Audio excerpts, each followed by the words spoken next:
तो तभी हम डॉक्टर स्ट्रेंज के पावरफुल वर्जन्स की बात करते हैं तो हमारे मन में व्हाट इफ का डॉक्टर स्ट्रेंज जरूर आता है।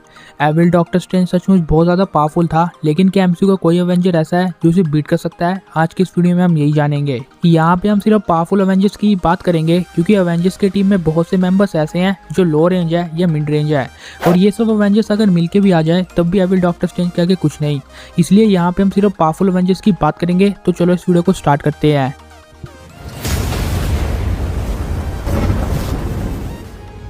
तो अगर हम एविल डॉक्टर स्ट्रेंज की बात करते हैं तो क्रिश्चियन की डेथ के बाद इन्होंने उसे वापस लाना था, इसलिए ये बार बार कोशिश करते रहे, लेकिन उससे कुछ नहीं हुआ। बाद में इन्हें बात रियलाइज होती है कि इसके बिना ये सोर्स ऑफ सुप्रीम नहीं बन सकते, इसलिए ये इस टाइम को चेंज नहीं कर सकते। इसीलिए डॉक्टर स्ट्रेंज ने सालों तक डिफरेंट बुक्स को पढ़ा, नए नए स्पेल सीखे, एंड लास्ट में इन्होंने इस एब्सोल्यूट टाइम को चेंज करके दिखाया। यानी एक तरह से वो टाइम के परे चले गए, लेकिन इससे यूनिवर्स डिस्ट्रॉय होने पर बात आ गई। इस डॉक्टर स्ट्रेंज ने बुक ऑफ कैल्वेस्ट्रो पढ़ी है, जिसकी हेल्प से इसने डिफरेंट क्रिएचर्स को एब्जॉर्ब किया है। इनमें से कुछ क्रिएचर्स तो बहुत पावरफुल लग रहे थे, एंड इन सब की पावर्स का कंट्रोल अब डॉक्टर स्ट्रेंज के पास है। एविल डॉक्टर स्ट्रेंज ने अल्ट्रा विजन से फाइट किया है, यानी एक तरह से इन्फिनिटी स्टोन से ही। एविल डॉक्टर स्ट्रेंज ने गैलेक्सी डिस्ट्रॉय करने वाले अटैक को एक ट्रॉफी की तरह निगल लिया था। एंड सबसे बड़ी बात कि इनके पास टाइम स्टोन है। टाइम स्टोन की हेल्प से ये आराम से टाइम को मैनिपुलेट कर पाते हैं, एंड टाइम लूप क्रिएट कर सकते हैं, एंड टाइम को बहुत बार देख सकते हैं। यानी ये एबिलिटी इनके अपोनेंट के खिलाफ बहुत असर करने वाली है। लास्ट में डॉक्टर स्ट्रेंज डार्क डायमेंशन के मैजिक को भी एब्सॉर्ब कर चुके थे, इसीलिए वो डार्क डायमेंशन की पावर्स को भी यूज कर पा रहे हैं। इसीलिए उनका नाम है द इविल डॉक्टर स्ट्रेंज। तो अब आपने एविल डॉक्टर स्ट्रेंज की पावर्स एंड उनके बारे में अच्छी तरह जान लिया है, तो अब बारी आती है अवेंजर्स के साथ इनका कंपैरिजन करने की। तो अवेंजर्स के जैसा कि मैंने कहा कि कुछ ऐसे मेंबर्स हैं जो इनसे लड़ सकते हैं, इसलिए हम यहाँ पे 2 राउंड्स करेंगे, powerful and most powerful. Powerful round के जो हमारे अवेंजर्स हैं वो है Iron Man, Pepper Potts, Hulk, Vision, वर्दी Captain America, Valkyrie, Shang-Chi and the Groot. तो अगर हम आयरन मैन, पेपर पोट्स या वॉर मशीन जैसे आर्मर बेस्ड कैरेक्टर्स की बात करते हैं तो वो कुछ भी नहीं है एविल डॉक्टर स्ट्रेंज के आगे।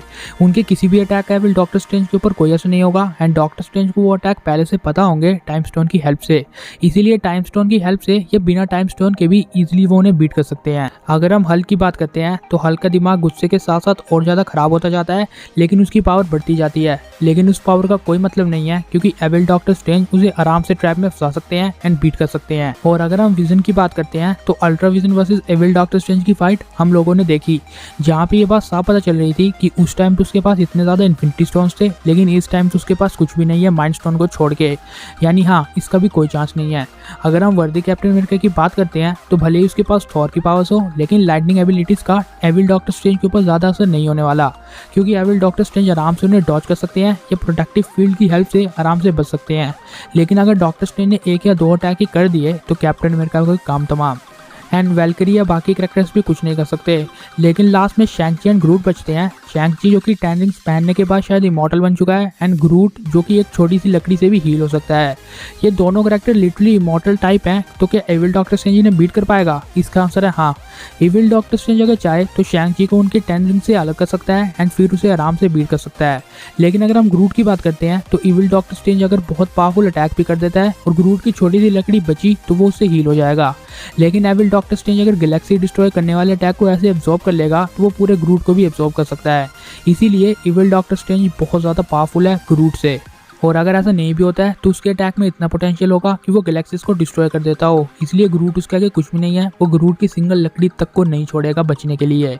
तो ये सब एमसीयू के बहुत पावरफुल अवेंजर्स थे, लेकिन एविल डॉक्टर स्ट्रेंज के आगे ये कुछ भी नहीं है। इसलिए अब हम बात करते हैं मोस्ट पावरफुल अवेंजर्स की। यहाँ पे बेसिकली पहले हम 3 अवेंजर्स की बात करेंगे, captain Marvel, Thor and Scarlet Witch. लेकिन लास्ट में सेलेस्टियल स्टार लॉर्ड का भी एविल डॉक्टर स्ट्रेंज के साथ कंपैरिजन करेंगे। तो अब इस कंपैरिजन में असली मजा स्टार्ट होगा।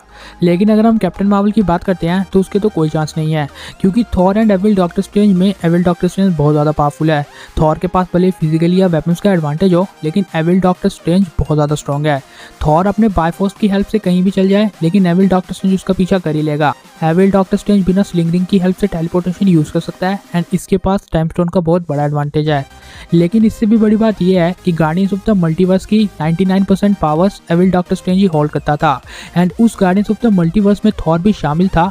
भले ही वो व्हाट इफ का थॉर हो एंड एमसीयू का उससे थोड़ा ज्यादा पावरफुल हो, लेकिन तब भी एमसीयू का थॉर कुछ नहीं है एविल डॉक्टर स्ट्रेंज के आगे। और अगर थॉर ही कुछ नहीं है तो कैप्टन मार्वल तो कुछ भी नहीं कर सकती। इसलिए अब बात करते हैं Evil Doctor Strange versus Scarlet Witch की। तो माइंड स्टोन की हेल्प से वांडा को उसकी पावर मिली एंड बाद में उसकी पावर इतनी एक्सपैंड होगी कि वो रियलिटी को रैप कर सकती है, रियलिटी मैनिपुलेशन कर सकती है, ड्रीम वॉकिंग तक यूज कर सकती है। मल्टीवर्स ऑफ मैडनेस की वांडा इतनी कैपेबल थी कि उसने ब्लैक बोल्ट के माउथ को रियलिटी से ही इरेज कर दिया था। और वांडा हैक्स मैजिक को भी यूज करती है एंड खुद की रियलिटी भी बहुत आराम से क्रिएट कर सकती है। इससे बड़ी बात कि उसने इल्यूमिनाटी से साथ में लड़ाई किया है एंड उन सबको साथ में हराया है। डॉक्टर स्ट्रेंज भी कुछ भी नहीं कर पा रहा था वांडा के ऊपर एंड अमेरिका सेवेज जिसके पंचे से पोर्टल खुल जाते हैं उसके पंचे से भी कुछ नहीं हुआ। यानी स्कारलेट विच की ड्यूरेबिलिटी भी बहुत इंक्रीज हो चुकी है। One of the most powerful telepath professor x को दिमागी बैटल में हराया है, थैनोस की डबल एज स्वॉर्ड को ब्रेक किया है एंड 5 इन्फिनिटी स्टोन के रेडिएशन को डिफेंड करते हुए विजन के माइंड स्टोन को तोड़ा है। इसीलिए स्कारलेट विच एक बहुत पावरफुल बीइंग है, लेकिन क्या एविल डॉक्टर स्ट्रेंज के आगे वो टिक पाएगी? चलो देखते हैं। तो फीट्स के मामले में तो एविल डॉक्टर स्ट्रेंज बहुत आगे निकल जाता है, लेकिन अगर हम अटैक्स को कंपेयर करते हैं तो वांडा के बहुत से अटैक्स है लाइक टेलीपैथिक, टेलीकिनेसिस। तो मुझे नहीं लगता कि एविल डॉक्टर स्ट्रेंज जैसे करैक्टर के ऊपर उनका कोई असर होने वाला है। एविल डॉक्टर स्ट्रेंज अपने स्पेल से उन्हें आराम से काउंटर कर सकते हैं, लेकिन वांडा का एक और मेन अटैक है उसकी रियलिटी को मैनिपुलेट करना। वांडा रियलिटी को मैनिपुलेट कर सकती है, लेकिन हमें नहीं पता किस लेवल तक, क्योंकि अगर वांडा ब्लैक बोल्ट के माउथ को इरेज कर सकती है तो क्या ऐसा हो सकता है कि वो पूरे इंसान को रियलिटी से इरेज कर दे? लेकिन अगर वांडा ऐसा कर पाती तो उसने मल्टीवर्स ऑफ मैडनेस में ऐसा क्यों नहीं किया? तो इसीलिए ऐसा हो सकता है कि ब्लैक बोल्ट के माउथ के पीछे का रीजन कुछ और हो। एंड अगर ऐसा ही वांडा कर पाती या इतनी ओवर पावर्ड होती तो वो बोलती व्हाट डॉक्टर स्ट्रेंज या बोलती व्हाट इल्यूमिनाटीज एंड सब गायब हो जाते। तो मुझे नहीं लगता कि उसकी पावर इतनी ज़्यादा है कि वो इन सब को एक साथ रियलिटी से इरेज कर पाए। इसीलिए वांडा एविल डॉक्टर स्ट्रेंज को रियलिटी से इरेज नहीं कर सकती है। और वांडा की एक और एबिलिटी है कि वो पावर्स को भी एब्जॉर्ब कर सकती है। मतलब कैप्टन मार्वल के साथ जब उसका ये बैटल हो रहा था तो उस टाइम पे वो कैप्टन मार्वल की पावर्स को एब्जॉर्ब भी कर रही थी, जिस वजह से ही वो कैप्टन मार्वल को बीट कर पाई। तो क्या इसका मतलब वो एविल डॉक्टर स्ट्रेंज की पावर्स को भी एब्जॉर्ब कर सकती है? तो आई थिंक इसका आंसर ना हो सकता है, क्योंकि वो कैप्टन मार्वल की पावर्स को एब्जॉर्ब इसीलिए कर पाई क्योंकि कैप्टन मार्वल कोई मैजिकल कैरेक्टर नहीं है, लेकिन डॉक्टर स्ट्रेंज है। तो हो सकता है कि उसके पास ऐसा स्पेल हो जिससे वो आराम से उस अटैक को काउंटर कर सके। इसलिए एविल डॉक्टर स्ट्रेंज उस अटैक से भी ज़्यादा असर नहीं खाने वाला।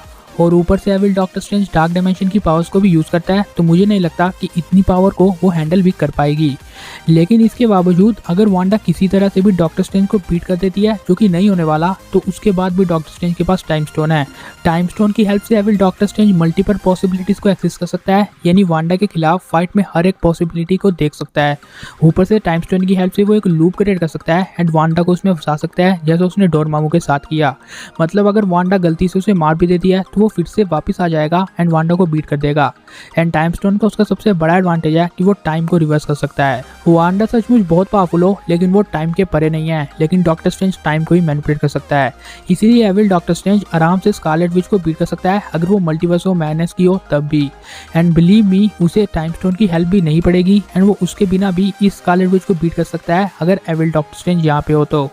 अब हम फाइनल कंपैरिजन करते हैं Evil Doctor Strange versus Celestial Star Lord का। मेरे अकॉर्डिंग तो इसका आंसर ना है, क्योंकि सेलेस्टियल स्टार लॉर्ड के पास सेलेस्टियल की पावर्स थी, यानी ईगो की। Ego the living planet planetary level तक मैटर को मैनिपुलेट कर सकता है, लेकिन वो इतना पावरफुल नहीं कि वो गैलेक्सी लेवल तक ये काम कर पाए। लेकिन एविल डॉक्टर स्ट्रेंज गैलेक्सी को ही पूरी तरह एब्जॉर्ब कर पाता है एंड यही बातें प्रूव करती है कि एविल डॉक्टर स्ट्रेंज का पावर लेवल एक प्लैनेटरी लेवल से तो बहुत ज्यादा है। ऊपर से ईगो एक ऐसा सेलेस्टियल है जो इतना भी पावरफुल नहीं हैरी क्षमता जज की तरह। इसलिए ईगो द लिविंग प्लैनेट की पावर होने की भी वजह से सेलेस्टियल स्टार लॉर्ड मुझे नहीं लगता एविल डॉक्टर स्ट्रेंज को बीट भी कर पाएगा। वो टाइम स्टोन की हेल्प से उसे आराम से बीट कर सकते हैं एंड इसके बिना भी वो उससे बहुत ज़्यादा पावरफुल है। तो यानी कि पूरे एमसीयू में ऐसा कोई भी एवेंजर नहीं है जो एविल डॉक्टर स्ट्रेंज को बीट कर सके। और अगर मुझसे कोई एवेंजर मिस हो गया है जो एविल डॉक्टर स्ट्रेंज के लेवल का है या इसे बीट कर सकता है, तो मुझे कमेंट में जरूर शेयर करना। लेकिन खैर, आज का ये वीडियो तो इतना ही था। तो अब अगर आप लोगों का कुछ भी डाउट है या मुझसे कोई भी डिटेल मिस हो गई है तो मुझे कमेंट में जरूर शेयर करके जाना। अगर आपको वीडियो थोड़ा सा भी पसंद आया होगा तो इसे लाइक और शेयर जरूर करके जाना। चैनल को सब्सक्राइब करके बगल वाले बेल आइकन को जरूर ऑन कर देना। Thanks for watching.